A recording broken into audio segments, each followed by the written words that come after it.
बिस्मिल्लाहिर्रहमानिर्रहीम। अस्सलाम वालेकुम नाज़रीन, मैं हूं डॉक्टर अली और आप देख रहे हैं मेरा फेसबुक और यूट्यूब चैनल। नाज़रीन, बड़ी अहम तरीन डेवलपमेंट, बहुत बड़ी खबर कि अमेरिका बुरी तरह से मशरिक़ वुस्ता की जंग में फंस गया है, जिसकी खातिर मैदान जंग सजाया उसी ने छोड़ने का ऐलान कर दिया। इसकी तमाम तर डिटेल, जबकि दूसरी तरफ एक और बड़ी खबर, ईरान के साथ साथ यमन भी मैदान जंग में कूद आया है। पहला खौफनाक हमला और ऐसी बड़े लेवल की तबाही मचाई है कि आप हैरान हो जाएंगे, ये भी आपको बताएंगे। और इसके साथ ही एक और अहम तरीन डेवलपमेंट है कि मोहम्मद बिन सलमान की खामोशी ने एक बहुत बड़ी गेम जो है उसे बेनकाब कर दिया है। इस वक्त अमरीकी सदर की जो फ्रस्ट्रेशन है वो काबिल दीद है। आखिर बिन सलमान ने कौन सी गेम की है, ये तमाम तर डिटेल्स आपके साथ हम आज के वीलॉग में शेयर करेंगे। वीडियो की तफसील में जाने से पहले अगर आपने हमारे इस चैनल को सब्सक्राइब नहीं किया हुआ तो आपसे गुजारिश है काइंडली इसको सब्सक्राइब कर लें और बेल आइकन को ज़रूर दबा दें ताकि हमारी आने वाली वीडियो सबसे पहले आप तक पहुंच सकें। नाज़रीन, हम आपके शुक्रगुजार हैं जो आप हमारे वीलॉग्स को देखने के लिए वक्त निकालते हैं और कमेंट सेक्शन में अपनी मोहब्बतों का इजहार भी करते हैं। नाज़रीन, इस वक्त सूरत हाल ये है कि मशरिक़ वुस्ता के अंदर जारी जंग में इस वक्त बड़ी खौफनाक सूरत हाल बन चुकी है। ईरान के ऊपर खौफनाक हमलों का सिलसिला जारी है, एक के बाद एक अटैक, और मेरे ख्याल में कोई ऐसा हथियार नहीं है जिसको अभी तक सिवाय एटमी हथियारों के ईरान के ऊपर आजमाया ना गया हो। और ये नाज़रीन, इसके बावजूद ईरान का जो है वो सामने खड़े रहना और जवाब भी देते रहना, ये बहुत गैर मामूली है। अब हमारे पास जो इत्तलात आ रही हैं वो ये है कि अमेरिका अपने इत्तेहादियों के साथ मिलकर ईरान के ऊपर ग्राउंड अटैक करने की प्लानिंग कर रहा है। नाज़रीन, ग्राउंड अटैक जो है वो करना आसान नहीं होता। जब आप अपनी फौज को दाखिल कर देते हैं और आपके पास से जाके जो मुकामी तौर पे सपोर्ट है वो भी कुछ ना कुछ मौजूद होती है, और इसके अलावा जो एयर सपोर्ट है वो सबसे अहम तरीन चीज़ होती है, और वो अमेरिका के पास ऑलरेडी मौजूद है ईरान के ऊपर हमला करने के लिए। और आसपास के जो ममालिक हैं वो भी अमेरिका के इत्तेहादी हैं। लेकिन इस वक्त तमाम तर ममालिक की नींदें हराम हो चुकी हैं क्योंकि ईरान किसी को बख्श नहीं रहा। ईरान जो है वो जिसको कहता है कि मैं ये टारगेट हिट करूंगा और उसको वो हिट करता है। अब जो सूरत हाल बनी हुई है नाज़रीन, ये अमेरिका के लिए काफ़ी ज़्यादा परेशान कुन है क्योंकि अमेरिका की जो स्पेशल मैरीन फोर्सेस हैं उनके ऊपर कुवैत में अटैक हो चुका है, जो कि अभी इसमें जजीरा खार पर कब्जा करने के लिए इन्होंने बुलवाए थे।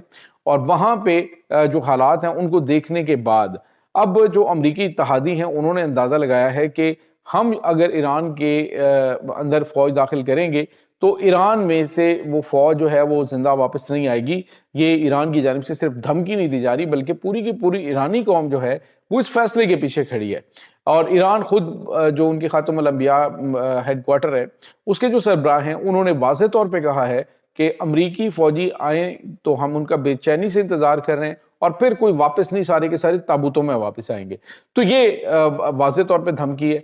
अब हुआ यह है कि इजराइल ने अपनी जो फौज है उसको भेजने से इनकार कर दिया। उसने अमेरिका से कहा कि ग्राउंड फोर्सेस जो हैं या ग्राउंड अटैक है उसके हम हक में नहीं है। आप एयर अटैक करो और तबाही मचाओ, ऊपर से फिजाओं में से बमबारी करो, जो मर्जी करो, लेकिन हम फौज को जमीनी तौर पर नहीं भेजेंगे। नाज़रीन, यहाँ पे आपको ये बताते चलें कि सिर्फ 24 घंटों के अंदर अंदर जो इन्होंने ग्राउंड ऑपरेशन जनूबी लेबनान में शुरू किया था उसमें तकरीबन 127 के करीब फौजी इनके मारे गए हैं और बड़ी ताज़ा जख्मी भी है। 21 टैंक नाज़रीन, मरकाबा टैंक एक दिन में तबाह हुआ है। यानी मजमूई तौर पे देखा जाए तो उनको बड़ा बैड एक्सपीरियंस हुआ है।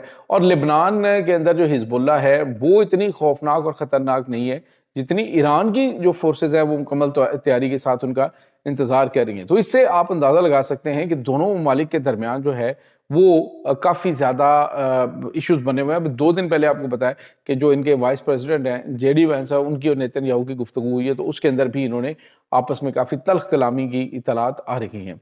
तो ये चीज़ें इस वक्त चल रही हैं। दूसरी तरफ नाज़रीन, आपको ये बताते चले कि जो ताज़ा तरीन मामलात हैं वो काफ़ी ज़्यादा इनके लिए परेशान कुन बने हुए हैं क्योंकि जो कुछ भी इन्होंने कदम उठाना है वो आने वाले दिनों का जो रिज़ल्ट है उसको मद्देनज़र रखते हुए, क्योंकि ईरान के हवाले से ये जो प्रेडिक्शन करते हैं अमरीकी सदर के मुताबिक हमने 97% इनके मिसाइल्स जो इंस्टॉलेशन हैं वो तबाह कर दिए, मिसाइल के लॉन्चिंग पैड्स तबाह कर दिए। तो सवाल ये पैदा होता है उसके बाद ईरान एक के बाद एक मजबूत और ताकतवर हमला कैसे कर पा रहा है। तो ये बड़ी अहम चीज़ है। दूसरी तरफ नाज़रीन, लेबनान के साथ साथ पहले आपको पता है लेबनान से हमले ہو رہے ہیں، اور اب جو ہے وہ باقاعدہ طور پہ یمن نے بھی میدان جنگ میں قدم رکھ دیا ہے۔ ناظرین، یمن نے پہلے تو کہا تھا جی کہ ہم باب المندب جو ہے وہ انتظار کریں گے، کہ اگر ہمیں امریکی صدر کی جانب سے کہا جاتا ہے کہ باب المندب کو بند کر دو تو ہم اس کو بند کر دیں گے۔ تو اب جو ہے انہوں نے پہلی مرتبہ، یعنی جب سے ایران اور امریکہ کی جنگ شروع ہوئی ہے، پہلا حملہ انہوں نے کیا ہے۔ ناظرین، یہ ماک 15 کی سپیڈ سے جو ہے وہ پرواز کرنے والا یہ فلسطین 4 میزائل ہے، جس کا استعمال کیا گیا اور اس کو تل ابیب کو نشانہ بنایا گیا ہے، جس میں بتایا جا رہا ہے کہ بڑے پیمانے پہ تباہی مچی ہے، ایک بھی میزائل انٹرسپٹ نہیں ہوا، یعنی 4 میزائل فائر کیے گئے اور چاروں کے چاروں نے جا کے ٹارگٹس کو ہٹ کیا ہے۔ اس وقت وہاں پہ بھی حالات ناظرین نارمل نہیں ہیں، وہاں پہ بھی صورتحال بڑی خوفناک ہے، بڑی پریشان کن ہے، اور لوگ وہاں سے بھاگ رہے ہیں۔ اس کی وجہ یہی ہے کہ وہاں پہ انہیں ہر وقت موت کا خوف جو ہے وہ سر پہ سوار رہتا ہے۔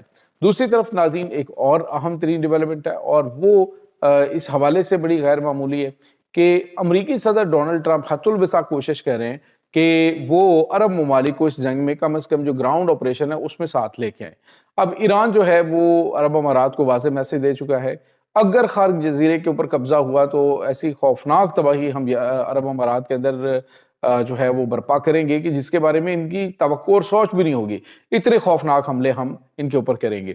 اور دوسری طرف ناظرین، جو عرب ممالک ہے، خصوصاً سعودی عرب ہے، اس کے اوپر بھی حملہ ہوا، ایک فاسٹ فلیگ اٹیک ہوا ارامکو کی تیل تنصیبات کے اوپر۔ الزام ایران پہ لگانے کی کوشش کی گئی، لیکن ایران نے چونکہ پہلے ہی بتا دیا تھا کہ یہ فاسٹ فلیگ ہوں گے اور مقصد ایران کے ساتھ تعلقات کو خراب کرنا ہوگا۔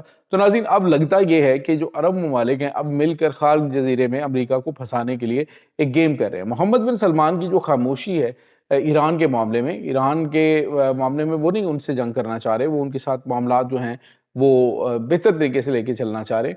تو ایسی صورتحال کے اندر امریکی صدر ڈونلڈ ٹرمپ کی جو تمام تر کوشش ہے، تمام تر اس کی جو پلاننگ ہے، وہ ساری دھری کی دھری رہ گئی، ساری پلاننگ جو ہے وہ ناکام ہو گئی۔ آپ اندازہ لگائیے کہ محمد بن سلمان کو جنگ میں نہ دھکیلنے پر یا نہ آنے پر باوجود اصرار کے ڈونلڈ ٹرمپ کی جانب سے جو اپنا جو اندر کا زہر ہے وہ نکالنے کی کوشش کی گئی، اور انسلٹنگ جو ہے وہ ورڈز استعمال کیے محمد بن سلمان کے بارے میں۔ آپ اندازہ لگائیں کہ ایسے بندے سے کیا بعید ہے کہ جس کو 1000 ارب ڈالر سرمایہ کاری کا یقین دلایا گیا ہو، اور وہ بندہ جو ہے اس کے بارے میں امریکی صدر اس طرح کے ورڈز استعمال کریں انسلٹنگ قسم کے، تو اس کا مطلب آپ سمجھ سکتے ہیں کہ بندہ فرسٹریٹڈ ہے، فرسٹریشن ان کی بہت زیادہ بڑھ چکی ہے، کیونکہ باوجود امریکی اصرار کے عرب ممالک جنگ میں نہیں کود پا رہے۔ امریکی کوشش کے باوجود، فاسٹ فلیگ آپریشنز کے باوجود، ان کے اوپر جو اٹیک ہوئے ہیں ان اٹیکس کو وہ بالکل بھی وہ کہتے ہیں جی ٹھیک ہے ہمارے اوپر حملے ہوئے ہیں، ہم اس کی مذمت کرتے ہیں، لیکن ہم قطعاً یہ نہیں کہیں گے کہ جی ہم ایران کے خلاف جنگ میں شامل ہو رہے ہیں۔ تو یہ ایک بڑا جھٹکا امریکہ کے لیے ہو رہا ہے، اور بن سلمان بالکل خاموشی کے ساتھ بڑی گیم جو ہے وہ کر رہے ہیں، اور بڑی گیم یہی ہے کہ وہ اپنا مقصد بھی حاصل کریں گے اور امریکہ کو پھنسائیں گے بھی، تاکہ امریکہ کے جو فوجی اڈے ہیں وہ آئندہ کے لیے یہاں سے آسانی کے ساتھ ختم کیے جا سکیں۔ تو یہ ناظرین اس وقت تازہ ترین اپڈیٹس ہیں اس تمام صورتحال کے بارے میں۔ آپ کا کیا کہنا ہے؟ کمنٹ سیکشن میں اپنے خیالات کا اظہار ضرور کیجیے گا۔ انشاءاللہ بہت جلد ملتے ہیں ایک نئی ویڈیو میں، تب تک کے لیے اپنا بہت سارا خیال رکھیے گا۔ اللہ وارث۔